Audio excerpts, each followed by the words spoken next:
আসসালামু আলাইকুম, ওয়েলকাম সবাইকে। আজকে আমরা চলে আসলাম এইচএসসি কেমিস্ট্রির সেকেন্ড পত্রে ইউনিট 1 নিয়ে কথা বলবো। পরিবেশ রসায়ন বা এনভায়রনমেন্টাল কেমিস্ট্রি নিয়ে কথা বলবো। এনভায়রনমেন্টাল কেমিস্ট্রি, পরিবেশ রসায়ন নিয়ে কথা বলবো। কল সূত্র টপিক নিয়ে কথা হবে আজকে পরিবেশ রসায়ন। 1 নম্বর হচ্ছে বয়েলের সূত্র। বয়েলের সূত্র। 2 নম্বর হচ্ছে বয়েলের সূত্রের পরে আছে চার্লসের সূত্র। চার্লসের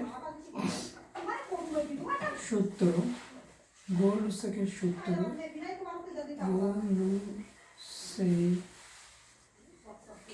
সূত্র, বয়েলসের সমন্বয়, বয়েল চার্লস সমন্বয়, বয়েল চার্লস সমন্বয়, অ্যাভোগাড্রোর সূত্র, অ্যাভোগাড্রোর সূত্র, আণবিক ভর, আণবিক ভর,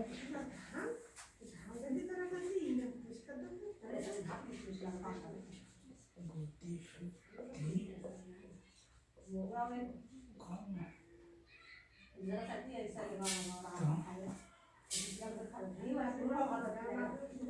ওকে।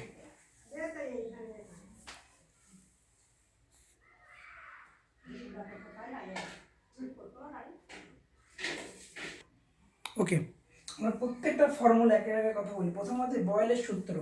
এখানে আছে বয়েলের সূত্র, চার্লস সূত্র, গোলস্কের সূত্র, বয়েল চার্লস সমন্বয়, অ্যাভোগাড্রো আণবিক ভর, গতিশক্তি, ঘনত্ব এবং আংশিক চাপের সূত্র। একটা একটা করে সলভ করব। প্রথমে বয়েলের সূত্র। বয়েলের সূত্র হচ্ছে স্থির তাপমাত্রায় কোনো গ্যাসের আয়তন তার চাপের ব্যস্তানুপাতিক, অর্থাৎ ভি সমানুপাতিক 1/p। কোন তাপমাত্রায়? স্থির তাপমাত্রায়, স্থির টেম্পারেচার। সেটা ইম্পর্টেন্ট, পরীক্ষা আসতে থাকবে। স্থির তাপমাত্রায় কোনো গ্যাসের আয়তন তার চাপের ব্যস্তানুপাতিক। কার সূত্র? বয়েলের সূত্র। কি লিখবো আমি? P1 V1 সমান P2 V2। এটা হচ্ছে বয়েলের সূত্র। গেল বয়েলের সূত্র। এবার আসি বয়েলের সূত্র অনলি গ্যাসের ক্ষেত্রে। অনলি গ্যাসের ক্ষেত্রে বয়েলের সূত্রকে অ্যাপ্লাই করতে হবে। কোনো গ্যাস বাদে আর কোনো ক্ষেত্রে বয়েল মানবে না। বয়েলের সময় গ্যাসের ক্ষেত্রে হবে। যদি বলে এখানে কোনো কঠিন পদার্থ দেয়, তাহলে আমি কি V2 - x V1 - x করে দেবো এখান থেকে। তারপর x হবে সেই কঠিন পদার্থ, ধরি সেই গ্যাস, এখান থেকে এটা বাদ দিয়ে দেবো, দিয়ে কাজটা করে দেবো। তারপর চার্লসের সূত্র। স্থির আয়তনে কোনো গ্যাসের আয়তন তার তাপমাত্রার সমানুপাতিক, অর্থাৎ V1/T1 সমান V2/T2। কোন তাপমাত্রা? স্থির স্থির চাপে। স্থির চাপে কোন গ্যাসের আয়তন তার তাপমাত্রা বা পরম তাপমাত্রার সমানুপাতিক। এবার আসি গোলসেক সূত্র। কি গোলসেকের সূত্র? হচ্ছে স্থির আয়তনে, মানে ভি স্থির, স্থির আয়তনে কোনো গ্যাসের চাপ তার তাপমাত্রা সমানুপাতিক। কি হবে? P1T1 সমান P2T2।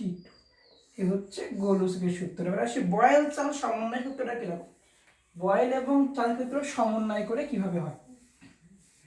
সো বয়েলের সূত্র কি বলেছি আমি? বলেছি হচ্ছে P1 V1 সমান P2 V2। চার্লস কি? চার্লস হচ্ছে V1/T1 সমান V2/T2। এটাকে আমি সমন্বয় করি P1 V1/T1 সমান P2 V2/T2। এর সূত্র পালাম। এটা হচ্ছে বয়েল চার্লস সমোন্নতি সূত্র বা দুগণের সূত্রকে সমন্বয় করে দেয়। যদি প্রশ্নে পরীক্ষা গেলে কোনো কঠিন পদার্থ দেয়, তাহলে আমাকে কি করতে হবে? সেটা মাইনাস করে দিতে হবে। কীভাবে লিখবো? কঠিন পদার্থ থাকলে, কঠিন পদার্থ থাকলে, কঠিন পদার্থ থাকলে P1 V1 - x/T1 equal to P2 V2 - x/T2। এই কোনো কঠিন পদার্থ থাকলে আমরা ঠিক এভাবে এক্সটা মাইনাস করে দেবো, এক্স হচ্ছে সেই কঠিন পদার্থ, ওটা মাইনাস করে এক্স এর মানটা বের করলে হয়ে যায়। ঠিক আছে, এখান থেকে আমরা এক্স এর মানটা বের করবো, এক্স হচ্ছে সেই মানধারী সেই পদার্থটা, এখানে মাইনাস করে দেবো। কোনো হার্ড ম্যাটেরিয়াল বলে দেয় পরীক্ষার হলে, পানির উপরিতল থেকে কোনো কিছু হচ্ছে, তাহলে কি হবে, P1 V1 বাই T1 সমান P2 minus PF by V2 by T2। এভাবে আমরা পানির উপরিতল থেকে কিছু বললে একটা পানির উপরিতল বল। এবার আসো, অ্যাভোগাড্রোর সূত্র হচ্ছে V সমানুপাতিক N। এটা স্থির তাপমাত্রা এবং কি স্থির তাপমাত্রা এবং চাপে কোনো গ্যাসের আয়তন তার মোল সংখ্যার সমানুপাতিক, V1 by N1 V2 by N2। ওকে, আসে পরীক্ষা এসেছে গোলকের সূত্র, গোলকের ক্ষেত্রে কোনটা স্থির কমেন্টে দাঁড়াও, এটা আছে স্থির আয়তনে, চার্জে কোনটা স্থির, স্থির চাপে। এবার আসো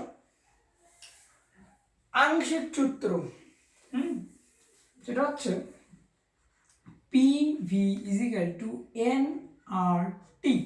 এই আরটা জানো মোলার গ্যাস ধ্রুবক, এই আর অনেকগুলো মান আছে, তোমার এসআই ওকে আর মান কত জানো, 8.314 জুল পার মোল পার কেলভিন ইনভার্স 1। এই জুলটা হচ্ছে শক্তি বা কাজ, শক্তি অথবা কাজ, আর বাকিটুকু কনস্ট্যান্ট মোল পার কেলভিন। যদি আমি এর মানটা সিজিএস আমাকে কত দেবে, 8.314 ইন্টু 10⁻⁷ কি বলতো CGS mole inverse 1 kelvin inverse 1, CGS per mole inverse 1 kelvin inverse 1। এবার যদি বলি আমি এটা ওই এককে কত, লিটার অ্যাটমে কত, লিটার অ্যাটম হচ্ছে 0.0821 litre atom mole inverse 1 kelvin. Litre অ্যাটমে এই জিনিসটা পাওয়া যাবে 0.02। এর ক্ষেত্রে মাস্ট আয়তনটা কেলটারে আনতে হবে এবং চাপটাকে অ্যাটমে আনতে হবে। সেক্ষেত্রে জানো 101 325 কিলো প্যাসকেলটাকে ভাগ করবে অ্যাটমে আনতে গেলে, অথবা 76 সেন্টিমিটার এরকম, অথবা 760 সেন্টিমিটার দিয়ে ভাগ করবে। এগুলো দিয়ে ভাগ করতে হবে, এগুলো দিয়ে ভাগ করে কোনো একটা চাপকে আমি অ্যাটমে আনতে পারি। এটা সেন্টিমিটার একক এরকম থাকে, সেন্টিমিটার একক, এটা কিলোমিটার, এটা হচ্ছে মিটার একক এরকম থাকবে, মিলিমিটার একক এরকম থাকবে, মিলিমিটার পার মার্কার একক এরকম থাকবে, মিলি মার্কার। এটা থাকবে কিলো প্যাসকেল, ভাগ করে দিবা অ্যাটমে চলে আসবে। সেন্টিমিটার তাহলে 76, তাহলে হচ্ছে 760 দ্বারা ভাগ করবো, সেটা ক্ষেত্রে মিলিমিটার পার মার্কার এককে পাবো। এবার আসো একটা প্রশ্ন, নাইট্রোজেনের চাপ কত মুখস্থ রাখো, 573.4, 573.4 হচ্ছে নাইট্রোজেনের চাপ। একটা প্রশ্ন, কোনটি নীরব, একটা প্রশ্ন দিই, নীরব ঘাতক গ্যাস কোনটি?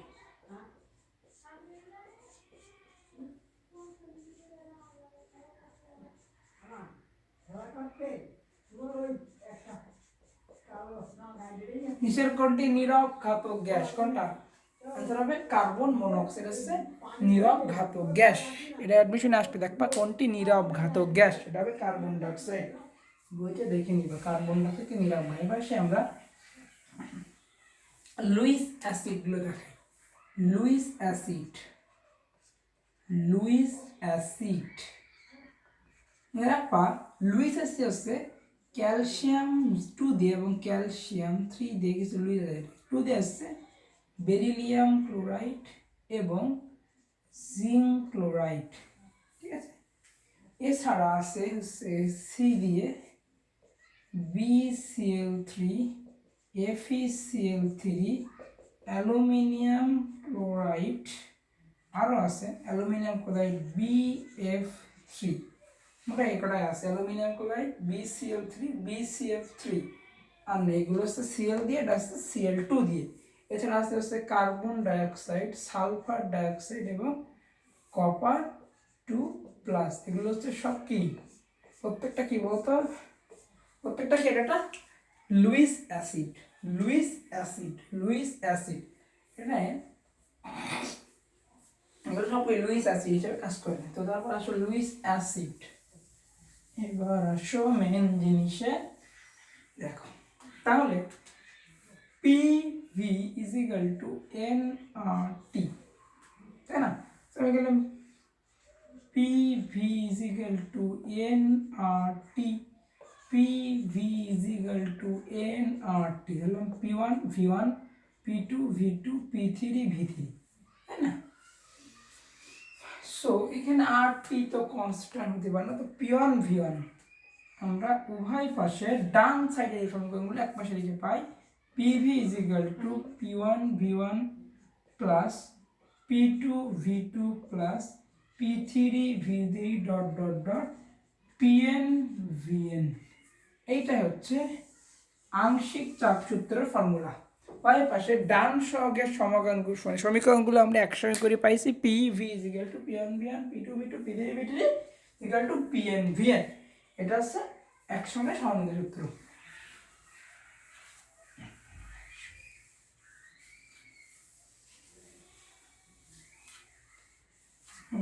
ঘনত্ব সূত্র আছে একটা, ঘনত্ব D is equal to PM by R T, M আণবিক ভর এম সমান W R T by PV, T সময় সমান সমান ভি বাই আর,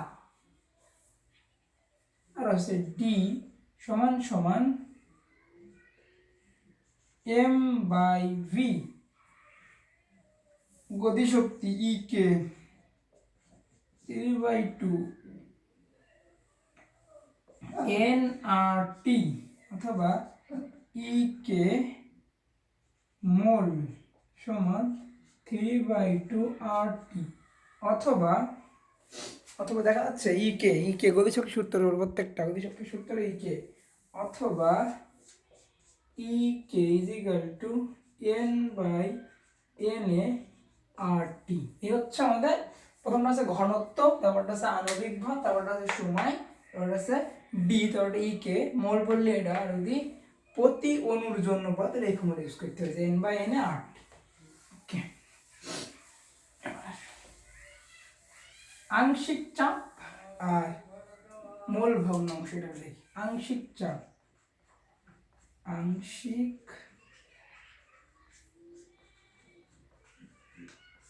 চাপ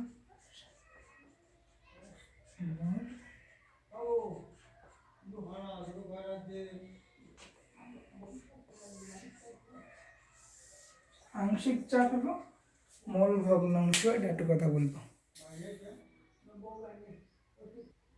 ওকে, তাহলে মোল ভগ্নাংশ এবং আংশিক চাপ।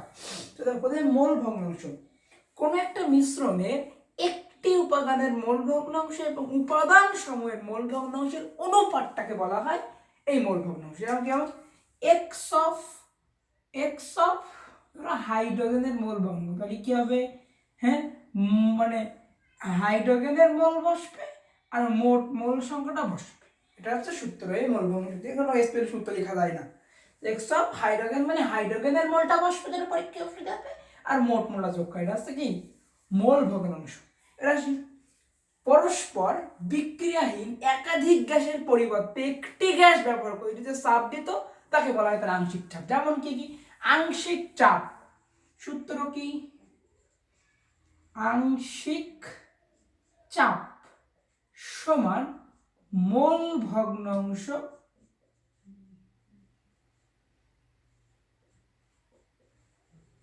ইন্টু মোট চাপ, ইন্টু মোট চাপ। এখন মোট চাপ সব মোল লাগবে, সব চাপ লাগবে, আমার একসঙ্গে বের করতে মোট চাপ সব মোল ভগ্নাংশ, তাহলে আংশিক চাপ সমান সমান মোল ভগ্নাংশ ইন্টু মোট চাপ। এখন আমি একটা প্রশ্ন, এটা পরীক্ষা আসার জন্য ইম্পর্টেন্ট, এটা যদি বলে দিলাম দুটো কথা, এটা এবার ধরো কিছু টাইপিক্যাল কথা আছে, আমি একটু বলি, ঠিক আছে? বসে বসে বলি কথাগুলো, টাইপিক্যাল কিছু কথা আছে, আমি বসে বসে বলি। ওকে, প্রথমত টাইপিক্যাল কথার ভিতরে আমরা প্রথম অধ্যায় বিশেষ করে যে জিনিসগুলো পাবো তার ভিতরে ইম্পর্টেন্ট যে জিনিসগুলো আমি সেগুলোই বলবো, অতিরিক্ত কোনো কিছু বলবো না, টাইপিক্যাল কথাগুলোই বলবো। ওকে, তো প্রথমে আছে হচ্ছে সিএফসি। সিএফসি হচ্ছে ক্লোরোফ্লোরোকার্বন, ক্লোরোফ্লোরোকার্বন নামক জৈব যৌগে সিএফসি বলে। ওজোন স্তরের ঘনত্ব নির্ণয় করছে ডিইউ বা ডাফসন। কি বললাম? ডিইউ বা ডাফসন হচ্ছে ওজোন স্তর ঘনত্ব নির্ণয় করে ডিইউ বা ডাফসন। এবার ক্লোরোফ্লোরোকার্বন দেখো সূত্র দেখো, যদি দেখে সিএফসি, সিএফসি 12, এটার সংকেত লেখো। এটার সংকেত কি? আমরা কিভাবে লিখবো? সিএফসি 12 এর সংকেত কি? কার্বন হাইড্রোজেন, কি কার্বন হাইড্রোজেন ফ্লোরিন, এটা হচ্ছে সিএফসি গঠন। সেখানে আমরা এর সাথে কি করবো? 90 যোগ করব, 90 যোগ করবো করলে কি 2 9 আর 2 কত? 9 আর 1 কত হয়? 10। সো আমরা 10 লিখবো। এটা কার্বন হাইড্রোজেন ফ্লোরিন। ঠিক আছে, কার্বন একটা কার্বন মাঝখানে লিখবো আমরা, লিখে 4টা হাত, 4টা দিয়ে দেবো। একটা দেবো ফ্লোরিন, হাইড্রোজেন 0, তার ক্লোরিন দিয়ে ভরে দেবো। কি হবে সংকেত? Cl 1 2 3টা কার্বন F, এইটাই হচ্ছে এর সংকেত, ক্লোরোফ্লোরোকার্বন। ঠিক আছে, এটার সংকেত হচ্ছে ওইটা, ক্লোরোফ্লোরোকার্বন। এখন যদি উল্টা করে দেয় আমার, এইটা দিয়ে দেয়, এটা কিভাবে আনবো? জানো, আমরা জানি কি কার্বন হাইড্রোজেন ফ্লোরিন। সো আমরা জানি এ বি আর সি, সেখানে কার্বন হাইড্রোজেন ফ্লোরিন। কার্বন কয়টা? একটা, সেখানে আমরা একটা লিখে দেবো, লিখলাম। ফ্লোরিন কয়টা? ফ্লোরিন কয়টা? একটা, লিখে দেবো একটা, হয়ে গেল। সো কার্বন হচ্ছে একটা, ফ্লোরিন হচ্ছে একটা, বাকি হাইড্রোজেন হচ্ছে 0টা, কারণ এখানে কার্বন হাইড্রোজেন ফ্লোরিন। সো উল্টাই গেল, আমি এখানে সেই উল্টা দিলাম, কার্বন হচ্ছে এই কোনায়, হাইড্রোজেন তো 0টা, 101, 101। হ্যাঁ হ্যাঁ, যাবো যাবো, এটা এক্ষুনি যাবো, আব্বাস নিপা যাবো। হ্যাঁ যাবো যাবো।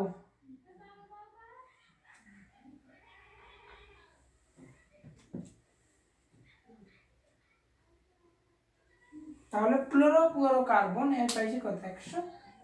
এখন একটা কাজ দেখো, এখানে ফ্লোরিন তো 2টা, উল্টা করে লিখলাম নাকি? ফ্লোরিন 2টা, আমি একটা লিখলাম কেন? হচ্ছে 2টা, এই এটা এখানে 90 বিয়োগ করে দেবো, কত হয়? 2 0 0 9 আর 1 10 12। সো এখানে সিএফসি 12 হবে এর আনসার। ক্লিয়ার? এভাবে আমরা সিএফসি থেকে আমরা গাজের সঙ্গে পাবো, এটা একটা পরীক্ষাতে আসে, এটা হচ্ছে ইম্পর্টেন্ট। সো ওয়েস্টার ক্ষয়ের মূল কারণটা হচ্ছে সিএফসি। এবং গ্রিনহাউস ইফেক্ট জানো 38 থেকে 39 তাপমাত্রা গ্রিনহাউস গ্যাসের মধ্যে পড়ে। এবং গ্রিনহাউস গ্যাসের মূলত ক্লোরোফ্লোরোকার্বন, এটা মূলত গ্রিনহাউস গ্যাসের মধ্যে নেই। গ্রিনহাউস গ্যাসের প্রধান কার্বন ডাইঅক্সাইড, এটা হচ্ছে গ্রিনহাউস প্রধান গ্যাস। এবার আসি আমরা কিছু জিনিস পড়বো, সেটা হচ্ছে প্রাইমারি দূষক এবং সেকেন্ডারি দূষক। প্রাইমারি দূষকের মধ্যে আছে মনে রাখবা যে প্রাইমারি দূষকের